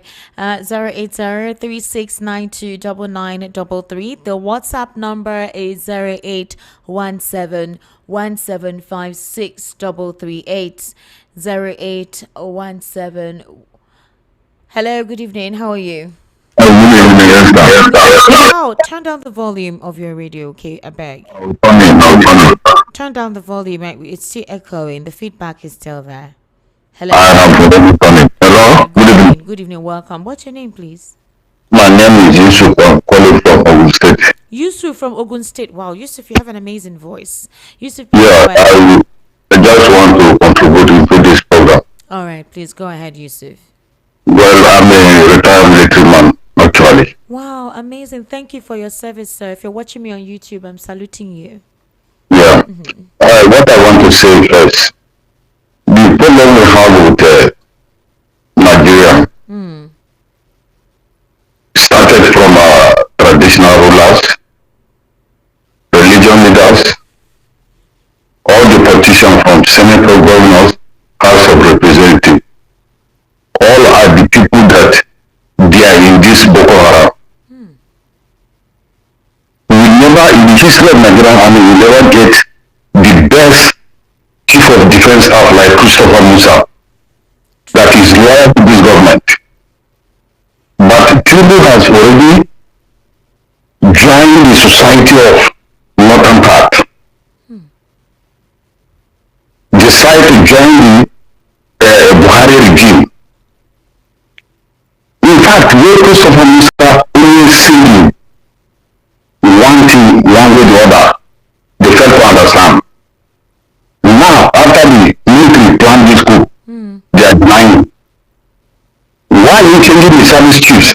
I refuse to change the former chief of army staff. Give me the chief of defense staff. And I heard that it was the chief of defense staff that exposed all of the... Yes. Because there is no right man, sincere man, so ever I see in Nigerian since I joined Nigerian. Wow. Than Christopher Musa. He's a Christian, he's a loyal to the last call.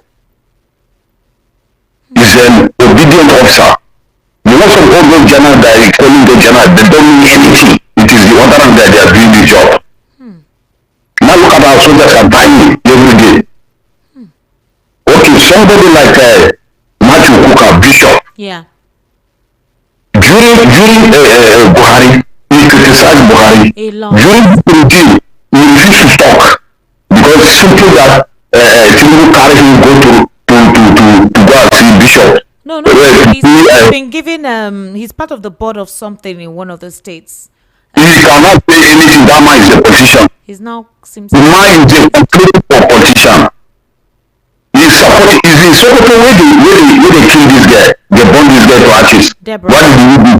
Yes. Okay. Sultan of Sokoto. Do you hear him talking? They cannot talk. How can you say governor bargaining with bandits?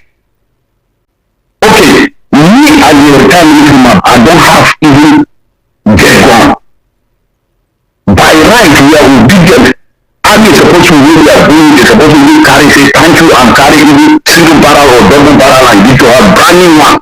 Nothing like that. And Fulani will be going, I'm surprised to see Fulani man tying a AK-47 on top of the cow and donkey. It's moving inside the bush. Even enter within the town and nobody questioned them. So what are we saying? Let America come. I will be happy. All right. I see the outside. I will be happy. I will be happy. I'm a Christian. I'm from Adamawa State. Wow, Adamawa. But now I'm in the state. Wow. So something is wrong. Something is wrong with this system.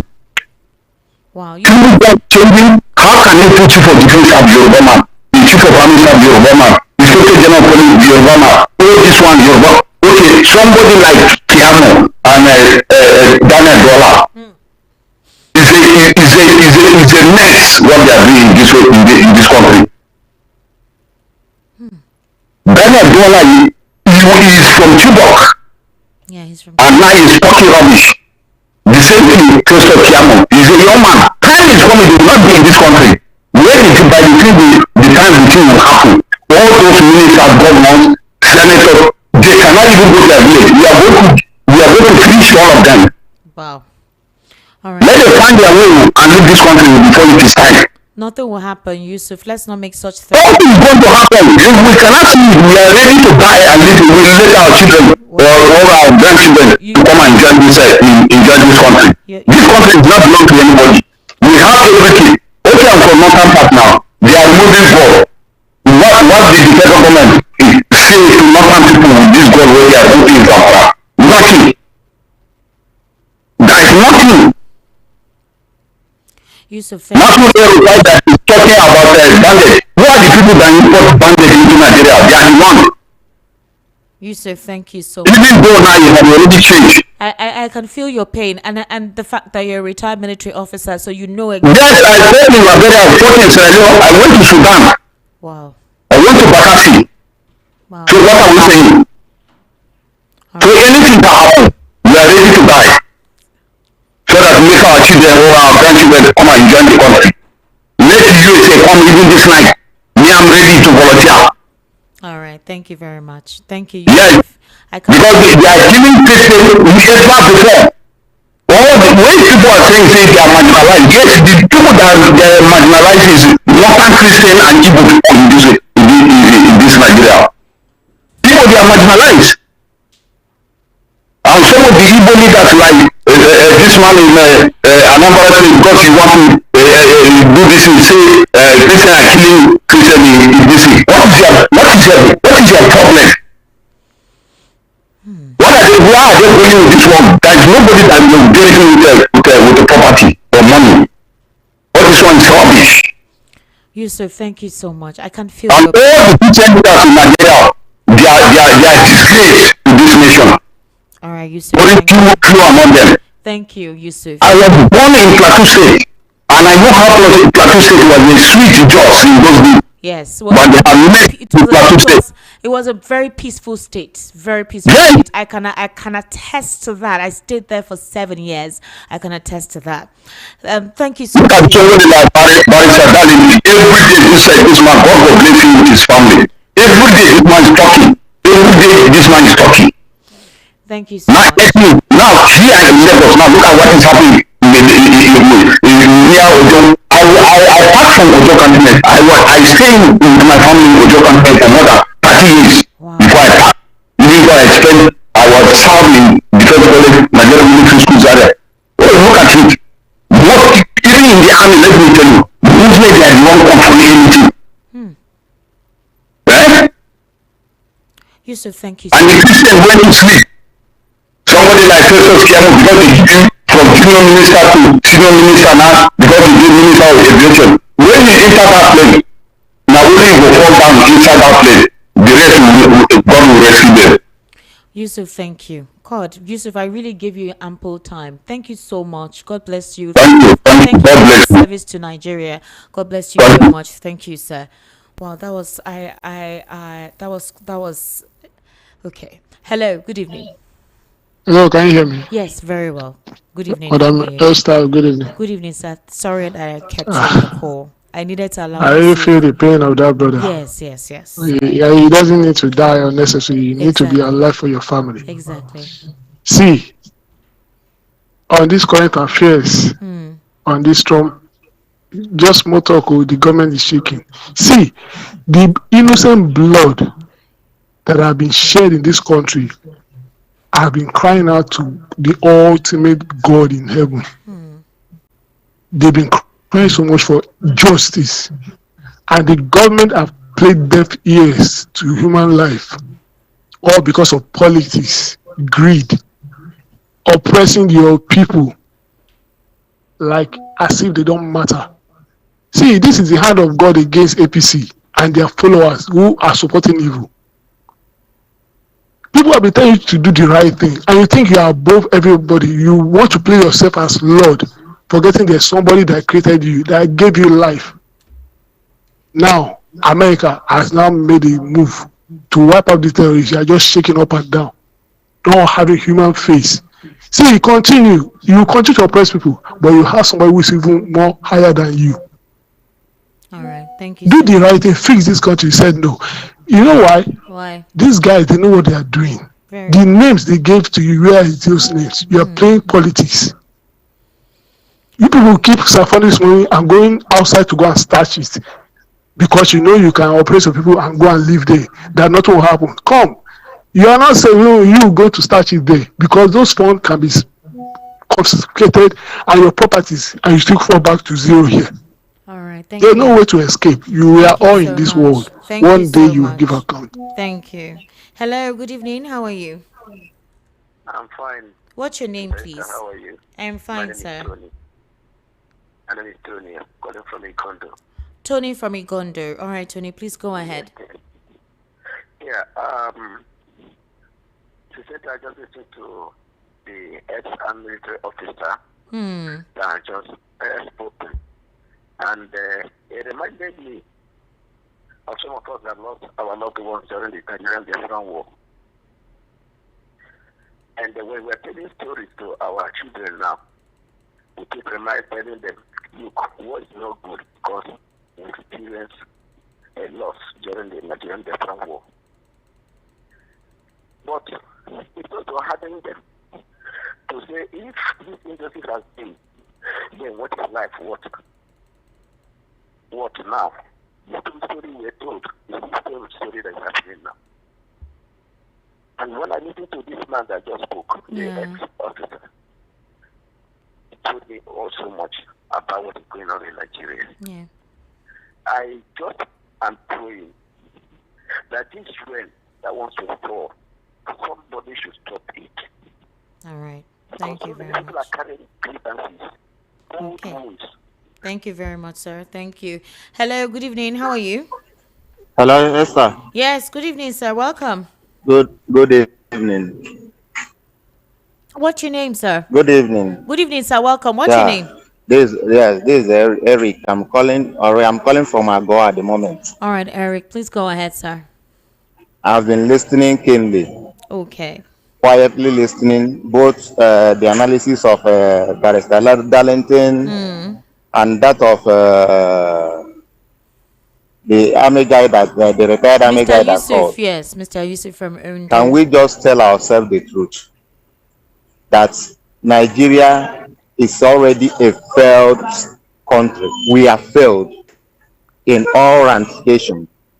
If America decided to come and rescue Nigerians, the only people that can reject it is the wicked politicians.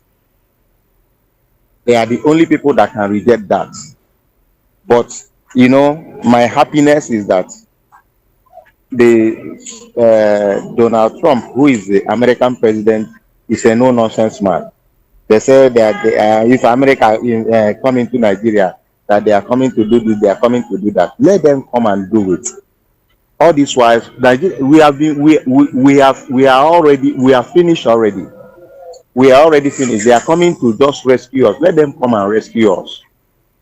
You see, politicians are the problem of this country, and they have already colonized religious leaders. And most of all these traditional leaders, they are all complicit in all these things. Look at Sheikh Gumi to come out in a national TV and be telling you that to strike bandits and Boko Haram, that is not the right way to go. That the right way to go is to negotiate with them. Can you imagine that in a country that these people have killed thousands of Nigerians? Lives have gone. Look at what happened in Benue. Look at what happened in Plateau. Are they not human beings? Go to IDP camp. If you go to in Abuja, where they are called Federal Capital Territory, in that Abuja, if they tell you IDP camp in Abuja, Kuchingoro, the one in Gariki, if you go there, you pity, you cry for people. You will cry for people. If you go there, you will cry for people. All right, thank you. During rainy season. Thank you. Hello, good evening. Good name. My name is Ahmad Chuku. Can you turn down the volume of your radio, please? Turn it off Yes, completely. my name is Ahmad Chuku. Amachuku, please, Amachuku. Where are you calling from? I'm calling from Exeter, Lagos. All right, please, quickly go ahead. My sister, Barrister Carrington, you say a very good things that I love. If the politicians, our president, can help the masses, I don't think that the claim died in Nigeria. Okay. But because they are looking for material things, and they forget the souls, the life of the people. In this Nigeria, if God keep us alive, it's not by the president or by politicians or by their leaders. It's by God keep us alive for the land of the living. And I believe that God will still continue doing His good things in this country. And the remaining souls will enjoy everything in abundance. All right. Thank you very much for calling, sir. Thank you so much. I will take some of your messages, but we have a live appearance here.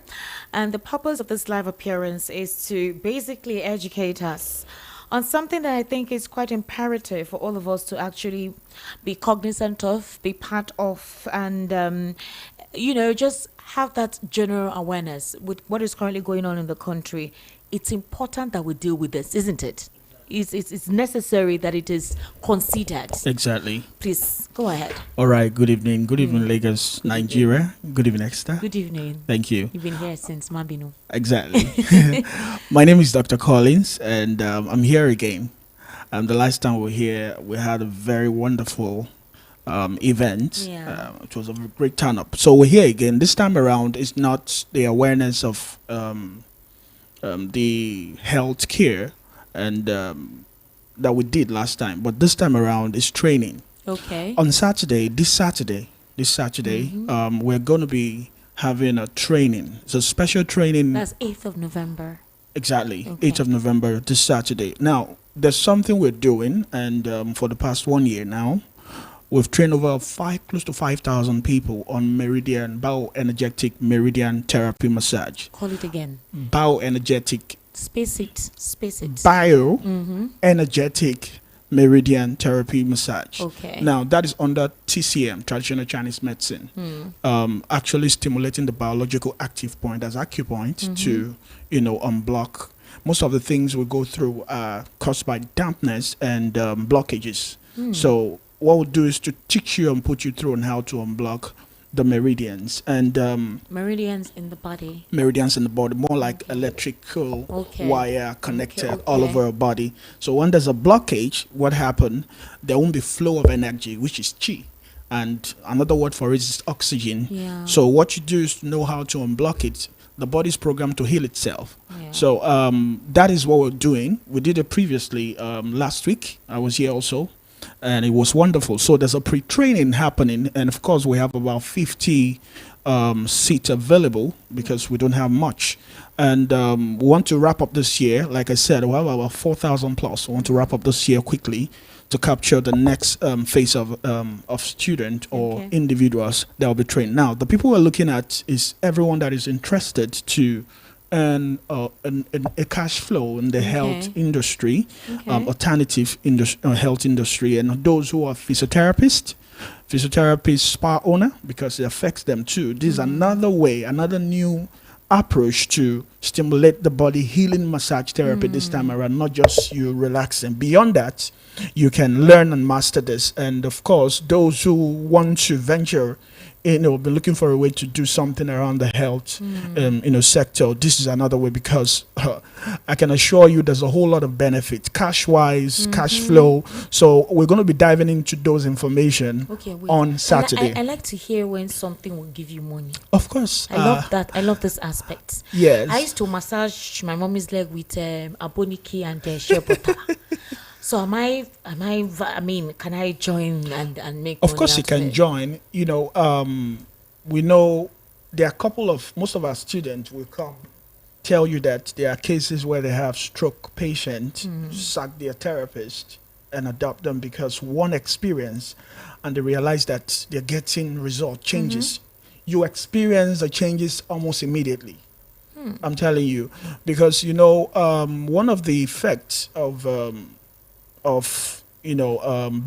blockages to the brain is blood pressure, high blood pressure. Yeah. From there you see stroke, like ischemic stroke, hemorrhagic stroke, and then some part here become numb. Once there's numbed or blockage for ischemic stroke, that becomes a problem. So one of the root cause, if you want to reverse things like that, you have to find a way to unblock somewhere around this location. I always watch some people do some trad method of exactly, by using local heat. Exactly. Yeah. At least once in a while, even individual would just find a way to massage this area. And secondly, when there's no blood flow to the brain as well.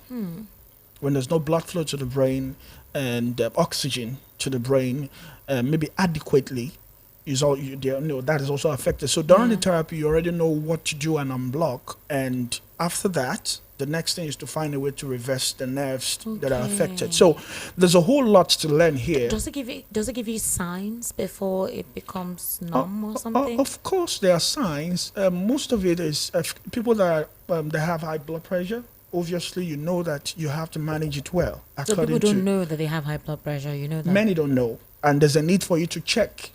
Medically, they tell you have to check do checkup. It's very important to do a general body checkup. I'm telling you, this time around, a lot of people are walking cops. They don't even know they're dead already. So there's a need. There are cases where we see when we diagnose them, we realize and discover that this person have been sick for a long time, and this man is walking, and you're still living by God's grace. So it's important you do a body check, because that is very, very much required. But in this case now, what we're diving into is in the basic. And we do a pre-training. From the pre-training, then they will select those who will go into the training fully. So that's why this Saturday we're meeting together by 10:30 at Ikeja. So what you just do is to send book me to the number I'll be calling now. Book me. Just book me. BOOKME. Just send book me, and once you do that, we'll send the address and the link for registration.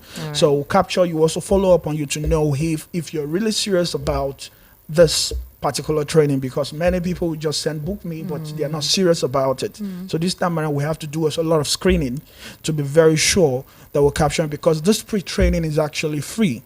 So it's free, definitely free. This pre-training is free. So when you come, then we expose a lot of things to you and tell you how to get started fully. Now this Saturday by 10:30 a.m.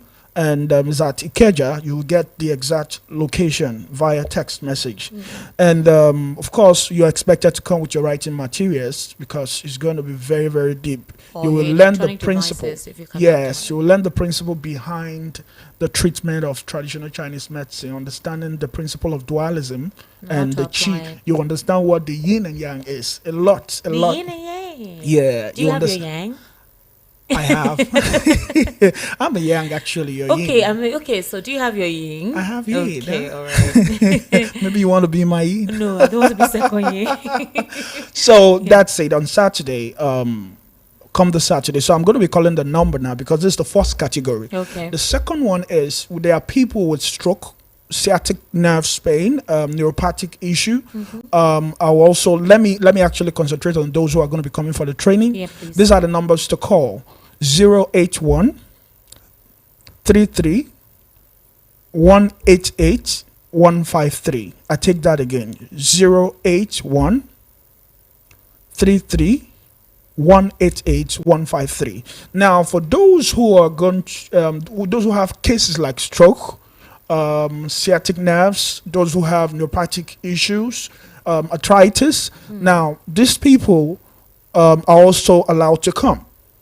We just have about 20 slots. When you come, we have our experts on ground to, their consultant. They will actually, speak with you and direct you and guide you through how you can commence your therapy, because we're very practical about this. So now the number to call again is 081 33 188 153. Is it to call or send book me to? Send book me to, actually. WhatsApp number. WhatsApp number and also text message. Okay, WhatsApp and text message. So, book me in capital letter? In capital letter. And you also have to indicate if you're for the stroke, sciatic nerves, or whatever issue, and you're for the training, you have to specify, because it's very important. Okay, you book see that me. sciatic nerve that you mentioned, it's not everyone that understands how to type or that kind of thing. So, what's the easiest way to decipher? Okay, if you want training, I think what we'll do is everyone should send book me. Okay. Then during the follow up, we'll definitely put them in category segments. So just send book me to this number: 081 33 188 153. I tell you, health is wealth. No matter what you have, or the money you think you have in your bank account, and your health is suffering, who will eat the money? That's true. So it's very important that you come to learn this to also help other people as well. So don't miss this training this Saturday by 10:30 a.m. All right. God bless you. Very much. Thank you very much. Thank you for coming around. I sincerely do appreciate you teaching us. I like anything that brings money and obviously gives better health. Thank you. All right. Thank you so much. Ladies and gentlemen, we'll continue with a few WhatsApp messages and then we'll round up. Good evening, Esther. When God says yes, nobody can say no. There is time for everything. The cry of innocent blood that have been shed in this country has reached God, and God has a reason to answer our prayers in this country. Christopher from Ogijo, All right, Christopher, good evening, VOP. Good evening. President Donald Trump's stance on the situation in Nigeria has actually sparked intense debate. The allegations of Christian persecution in Nigeria are complex and multifaceted, involving various groups and factors. Some argue that Christians are being targeted, citing statistics like 50,000 killed since 2009 and 18,000 churches destroyed. However, others dispute these claims, pointing out that Muslims are also victims of violence and the conflict is driven by deeper issues like resource competition, ethnicity, and weak governance. Regarding potential intervention, it's crucial to consider the complexities and potential consequences. The president has expressed concerns about external interference, emphasizing the need for a nuanced approach. The situation is ongoing and addressing it requires careful consideration of various perspectives and factors. This is from Mr. Ogumbiyi from Idimu. Mary from Akalfa says, it's time we list what we want from the Americans when they arrive. 1. Disarm the Fulani headsmen from using AK-47 and establish ranches where cow meat, milk, and other cow usefulness can be produced. This is the 25th century. Animals should stop parading our streets. Eliminate bandits, insurgency sponsors generally, especially those who are taxing local farmers before they can access their farmland, as well as return those in IDP camps to the ancestral land. My advice is parents and community leaders should discourage their youth from joining bandits no matter the offer. Mary from Akalfa. Greetings, Esther and Barrister Darlington. Fire on the mountain in Nigeria. Think the blood of the innocent that are wasted unjustly are seeking for justice. Amma from Ogun State. Good evening, Barrister and Esther. Solomon Asika from Mushin. You can now see the fire brigade approach by the FG in fighting insecurity, which has been bedeviled our nation for a while now, because the president of the US has said enough is enough. In the southeast, there are assassins masquerading and disguising themselves as unknown gunmen, going on rampaging and killing people here and there, and the government can't even unmask these perpetrators. Believe it or not, there is someone somewhere orchestrating the killings in the east, just like it's happening in the north. All right. Paul from Suliri says, good evening, Esther. The nightmare Nigerians are going through today is a result of chronic cluelessness of the FG. We want to start seeing body counts of these evil terrorists in their thousands before we take the president serious and his government serious. Anything short of this is an exercise in futility and amounts to chasing okay. Tinubu may be consumed by this debacle if he's not careful before the 2027 elections. The end game of Trump may ultimately be regime change. The Muslim tickets we're currently wallowing in irritates Trump the way it irritates decent Nigerians. Okay, good evening, Esther. Anyone who is against the coming of US is an enemy to Nigeria as a country. We have suffered a lot, and Trump decided to help us. Trump, you're welcome. Ralph from Satellite Town. All right, those that terrorize Nigeria are in the midst of our government. Mure from Dukbemu. Good evening, Esther. What is going on is jihad. But why are the Christian leaders keeping mute now? They have all gone deaf and dumb. They think they're safe, Abby. Bamidele texting from Egbeda. Let the will of God be done in Nigeria through Trump. God bless Trump for me. Ezif Weba to Chuku Benedict from University of Lagos. This country, I am tired of it. American, come and rescue us. My name is Mr. Samuel. Good evening, Esther. I pray the coming of America goes beyond the terrorist stage. I pray they will beam their searchlight into what is really happening in Nigeria. The evil in Nigeria is beyond ordinary. Men now see themselves as God. Emeka from Agor. The problem with insecurity in Nigeria is deep-rooted in personal and self-aggrandizement and not really about good of the society. When you allow some sections of Fulani precisely feel superior to other groups by flagrant possession of arms, you have given the license to commit all manner of atrocities. This is the same reason the entire northern Nigeria is permanently controlled by the Fulanis, and that is the plan for the entire country: dominance. That is what is playing out in North Central or Benue and Plateau. It's just unfortunate and coincidental that the Fulanese are Muslims, and I can unequivocally tell you that their methodology is un-Islamic. Tunde from Magboru. Good evening, Sister Esther. Please, I need number to call. Okay, you know the number, personal number. Okay, this person says thank you for allowing Yusuf to call. All right, okay, thank you very much.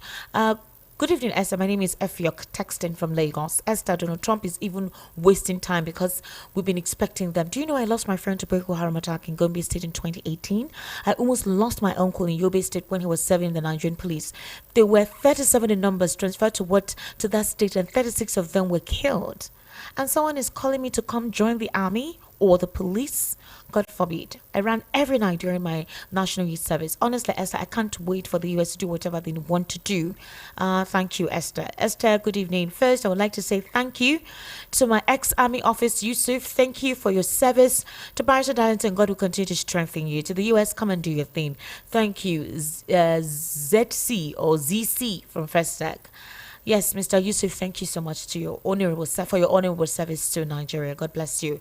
Hi, Esther. I disagree with Barrister Darlington on Libya's issue, but I will agree on all other discussions he made. All Western countries always have what they will gain assisting other countries. So saying a particular country is coming to help you for your sake alone is very wrong. That said, let America come and assist, eradicate this terrorist, and also assist reclaim all the lands that have been taken over by this terrorist. This is Sean. All right. Thank you so much, Sean. Okay, I think they'll work on it. Please help me ask Solo if okay, sorry, this is not for me. May God bless Yusuf from Adamawa for speaking out the truth. Jerry from Ikeja. Good evening, Esther. I want to tell you people that are stopping this coming of Americans to intervene in this mess. They're the cause of insecurity in the country. I'm begging Trump to start coming to help. All right. Esther, good evening. We Nigerians are expecting the U.S. Army very soon. Chooks from Ishari. Esther, good evening. I always appreciate you for a wonderful job. I'm calling on Lagos State government on the behavior of entrance from PWD to GRA entrance should be opened by Governor Sanwo-Olu. It's very important, please. Thanks, VOP International. Ayawale Kainde from Bababe Janire from Oshodi. All right, thank you. Esther, I came across this yesterday online in a political platform. You can fact check. Okay, I'll do that after. Yes, it's true. That's his son. Sheyi Gumi's son. Yes, that's his son. True. Good evening, Esther. One thing I have ever regretted most of my entire life is being born here. Just imagine all of this. May God rise to save us in Nigeria. Amen. All right, I need to wrap up now. We have a program coming up very soon. So let me take Barrister Darlington's final take, and then we'll wrap up the conversation as we have another program before the live appearance. So let's quickly wrap up with Barrister Darlington Agumore, and then the show will be done with. Okay, so in the meantime, I'm trying to connect with him. Somebody says to stand with Trump. Since the Nigerian government are clueless as to how to use the wealth and resources, well, let the U.S. come help us. This is Obi Nagalaha. All right, Barrister Darlington, very quickly, what's your final take? Esther. Sir. Esther. Sir. Did you hear me very well? Yes, I have sir. told you, evil does not last forever. Don't say it every time. Evil does not last forever. It is a pity that Tinubu inherited this, but he created it. Inherited but created to it. do the needful. Okay. He refused to do the needful. Imagine if Tinubu has done the new plaster. Who will get the credit? Every Nigeria will queue behind him and say, Donald Trump, no, this one is doing well. But look at the report.